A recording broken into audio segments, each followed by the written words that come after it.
बच्चों, मैं दीनदयाल शर्मा आज आपके मध्य एक नए बिंदु के साथ उपस्थित हुआ हूँ। बच्चों, आज हम चतुर्थी विभक्ति संप्रदान कारक में नियम नंबर 5 का अध्ययन करने वाले हैं। तो बच्चों, हमारा जो अगला नियम है वह है नमः स्वस्ति स्वा स्वधा अलम वसटे योगा।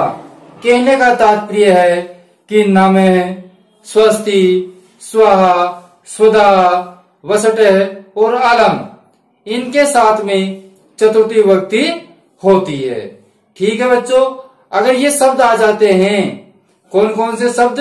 नमः, नमः का अर्थ होता है नमस्कार करना, स्वस्ति कल्याण के लिए, स्वाहा हाउति के लिए, स्वधा हवि का दान के लिए और वसटे हवि का दान के लिए, अलम समर्थ के लिए।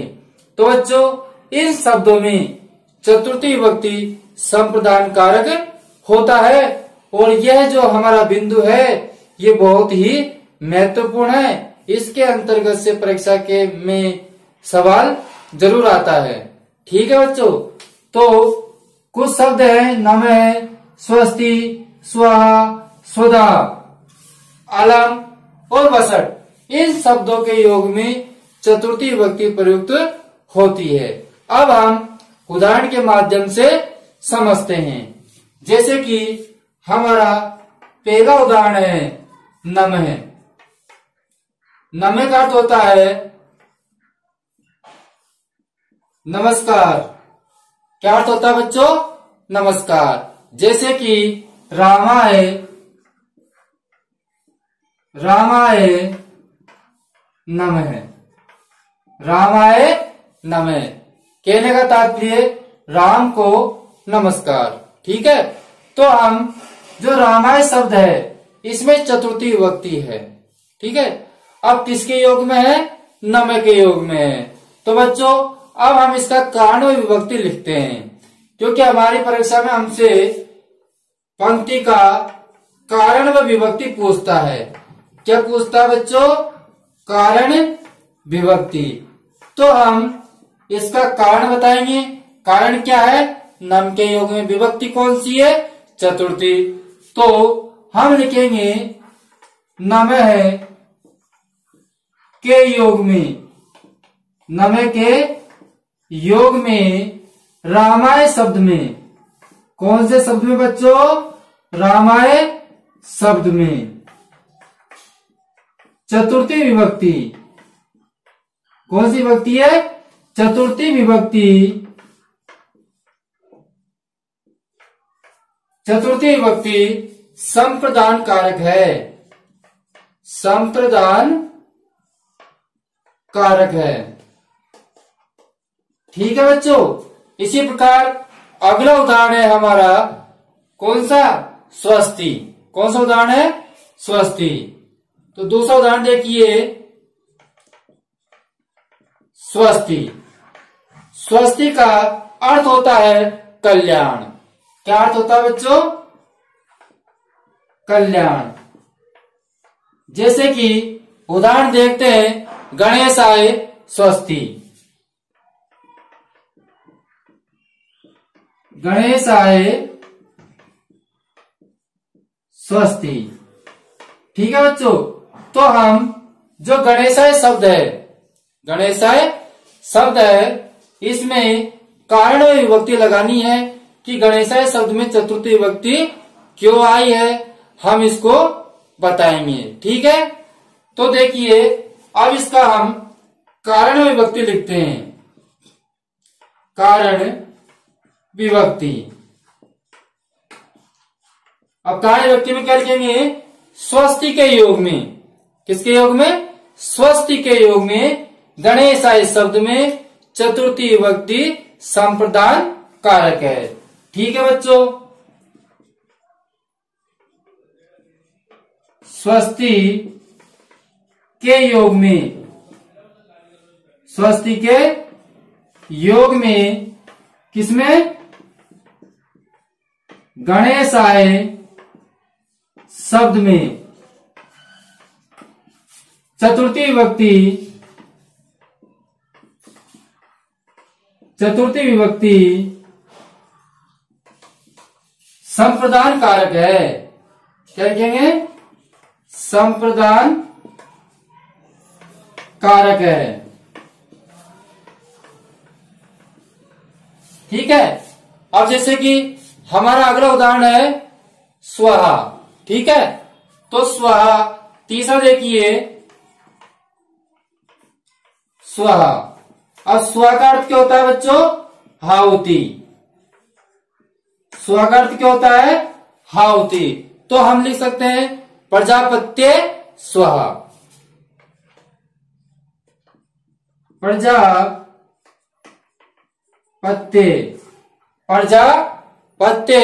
स्वहा। ठीक है बच्चों, तो यहां प्रजापत्य में चतुर्थी विभक्ति है। कौन सी विभक्ति है? चतुर्थी विभक्ति है। अब हम इसका कारण विभक्ति लिखते हैं। तो इसका कारण विभक्ति क्या होगा? स्वहा के योग में। क्या लिखेंगे? स्वहा के योग में प्रजापत्य शब्द में चतुर्थी विभक्ति संप्रदान कारक है। पुनः एक बार सुन लीजिए, स्वहा के योग में प्रजापत्य शब्द में चतुर्थी विभक्ति संप्रदान कारक है। तो हम इस प्रकार इसका कारण लिख सकते हैं। अब अगला कौन सा है? स्व के बाद में स्वधा। कौन सा है बच्चों? अगला चौथा है हमारा स्वधा। स्वधा का अर्थ होता है हवि का दान। हवि का दान क्या होता है बच्चों? हवि का दान। तो हम लिख सकते हैं पितृव्य।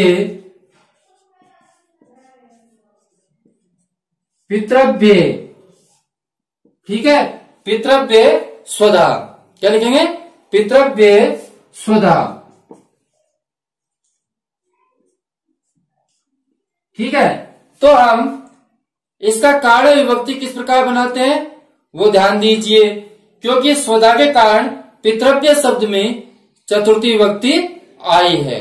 तो हम कारण लिखेंगे स्वधा के योग में। किसके योग में?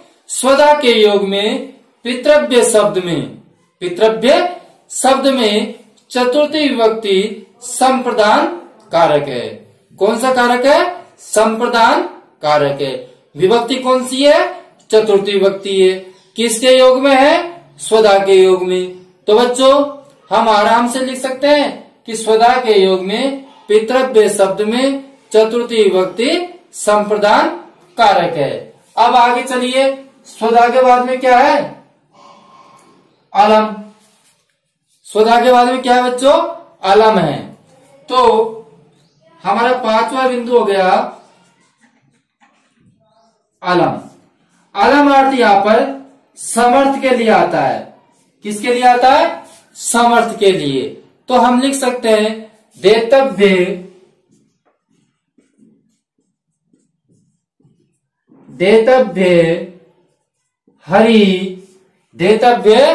हरि अलम।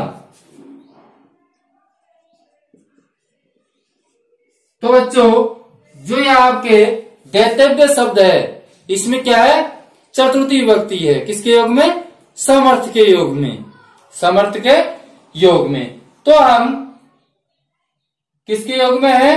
समर्थ के योग में अर्थात अलम के योग में। ठीक है, तो हम इसका कारण विभक्ति बनाएंगे कि अलम के योग में देतव्य शब्द में चतुर्थी विभक्ति संप्रदान कारक है। क्या लिखेंगे बच्चों? अलम के योग में देतव्य शब्द में चतुर्थी विभक्ति संप्रदान कारक है। अब देखिए अगला कौन सा है? वसट है। अगला कौन सा है? वसट है। तो बच्चों अगला देखिए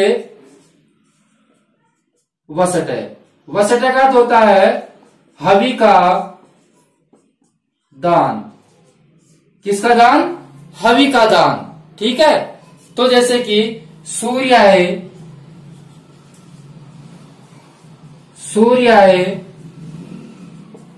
वसटे, सूर्याय वसटे। ठीक है, तो सूर्य को हवि का दान।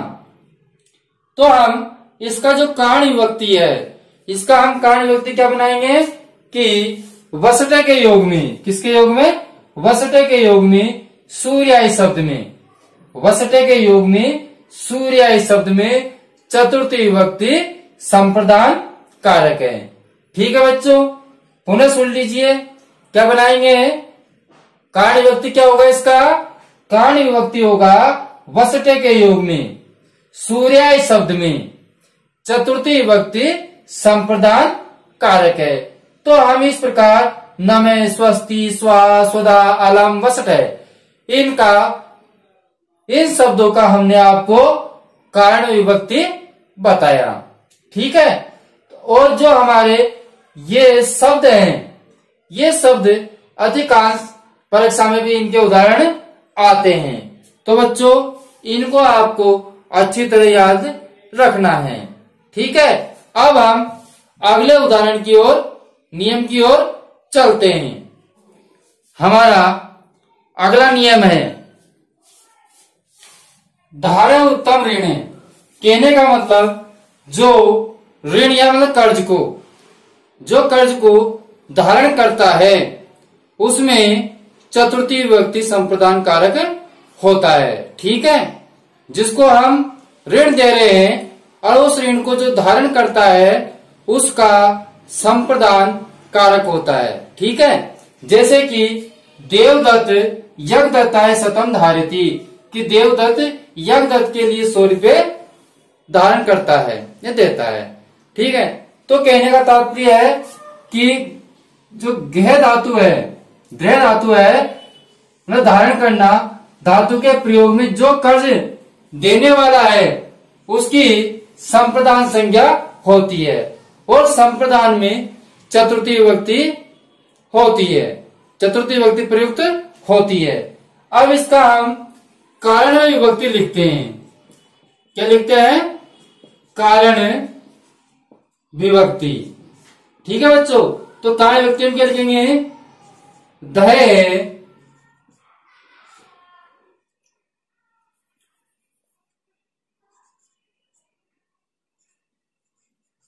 धय धातु के योग में, धातु के योग में, किसमें, यज्ञदत्ताय शब्द में, यज्ञदत्ताय, यज्ञदत्ताय, यज्ञदत्ताय शब्द में चतुर्थी विभक्ति, कौन सी विभक्ति, चतुर्थी विभक्ति संप्रदान कारक है, चतुर्थी विभक्ति संप्रदान कारक है। ठीक है बच्चों, अब हमारा जो अगला बिंदु है वह है तादर्थ्य। क्या है, तादर्थ्य,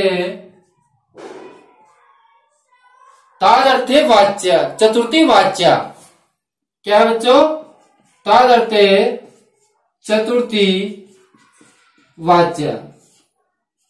इसका अर्थ होता है कि जिस प्रयोजन के लिए, क्या अर्थ होता है, लिख लीजिए, जिस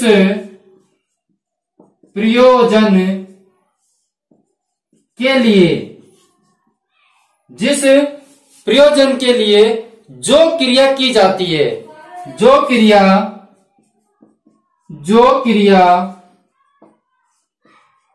की जाती है, जो क्रिया की जाती है। ठीक है बच्चों, जो क्रिया की जाती है उस प्रयोजन वाचक, उस प्रयोजन वाचक शब्द में, उस प्रयोजन वाचक शब्द में, शब्द में चतुर्थी विभक्ति, चतुर्थी विभक्ति होती है। क्यों, कौन सी होती है बच्चों, चतुर्थी विभक्ति होती है। ठीक है, किसमें होती है कि जिस प्रयोजन के लिए जो क्रिया की जाती है, जिस प्रयोजन के लिए जो क्रिया की जाती है उस प्रयोजनवाचक शब्द में, उस प्रयोजनवाचक शब्द में चतुर्थी विभक्ति होती है। जैसे कि स मोक्षाय, स मोक्षाय, वह मोक्ष के लिए हरिम भजती, किसको भजता है? हरिम को, हरि को भजता है, भगवान को भजता है। तो प्रयोजन क्या है उसका? मोक्ष प्राप्त करना। प्रयोजन क्या है बच्चों? मोक्ष प्राप्त करना। वो मोक्ष प्राप्त करने के लिए हरि का भजन करता है। किसका भजन करता है? हरि का भजन करता है। किसके लिए? मोक्ष प्राप्त करने के लिए। तो उसका प्रयोजन क्या हो गया? उसका प्रयोजन क्या हो गया? मोक्ष। उसका प्रयोजन क्या हो गया? उसका कारण क्या हो गया? कि वो मोक्ष के लिए हरि का भजन कर रहा है। तो हम लिख सकते हैं, इसका कारण विभक्ति लिखेंगे बच्चों, कारण विभक्ति। ठीक है, तो कारण विभक्ति में लिखेंगे तादर्थ्ये, तादर्थ्ये चतुर्थी वाच्या के योग में, के योग में, किसमें? मोक्षाय शब्द में। कौन से में? मोक्षाय शब्द में चतुर्थी विभक्ति, कौन सी विभक्ति है? चतुर्थी विभक्ति संप्रदान कारक है, संप्रदान कारक है। ठीक है, तो तादर्थ्य चतुर्थी वाचा के योग में मोक्षाय शब्द में, किसमें? मोक्षाय शब्द में चतुर्थी विभक्ति संप्रदान कारक है।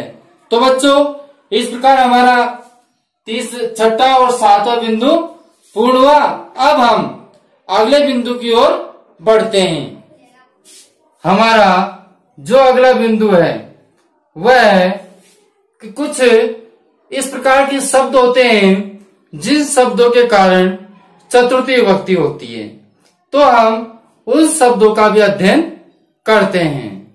तो अगला बिंदु है निम्नलिखित धातुओं के योग में प्राय चतुर्थी विभक्ति होती है।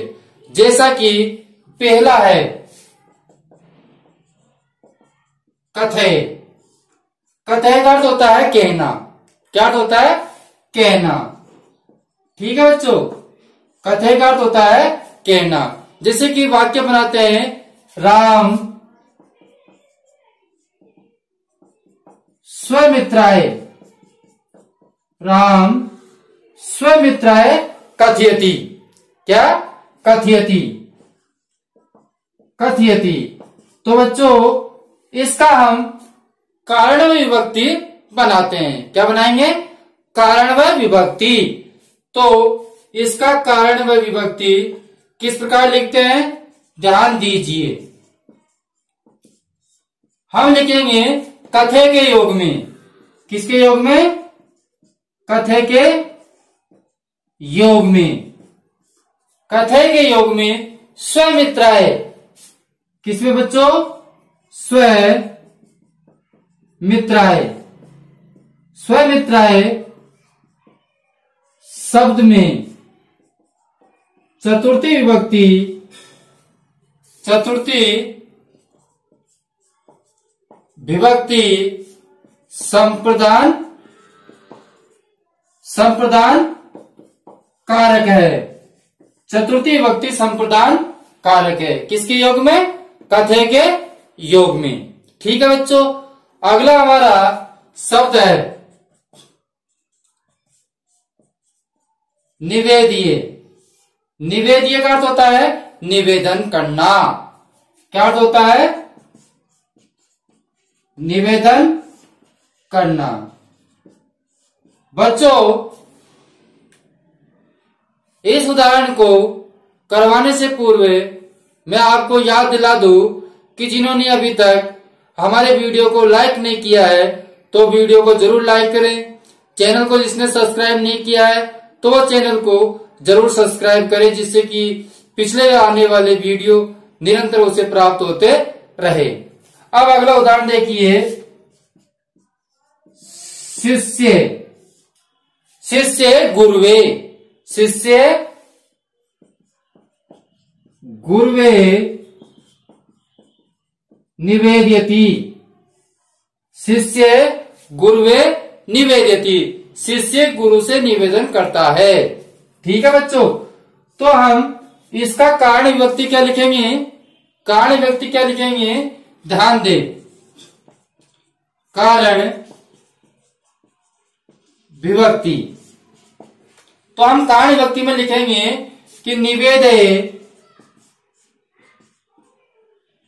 निवेदे के योग में, निवेदे के योग में किसमें, गुरुवे, किसमें, गुरुवे, गुरुवे शब्द में, गुरुवे शब्द में चतुर्थी विभक्ति, चतुर्थी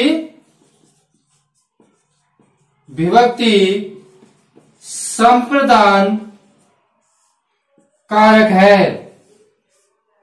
चतुर्थी विभक्ति संप्रदान कारक है। किसमें, गुरुवे शब्द में, गुरुवे शब्द में चतुर्थी विभक्ति संप्रदान कारक है। किसके योग में, निवेदे के योग में। ठीक है बच्चों, तो हम क्या लिखेंगे, इसका समझ में आ गया, निवेदे के योग में गुरुवे शब्द में चतुर्थी विभक्ति संप्रदान कारक है। इसी प्रकार अगला जो है वह है उपदिशे।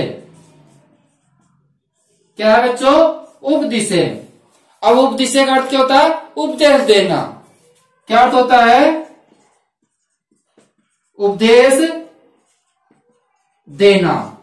ठीक है, अब हम इसका उदाहरण लिखते हैं, साधु सज्जनाय, साधु सज्जनाय उपदेशति, उपदिशति,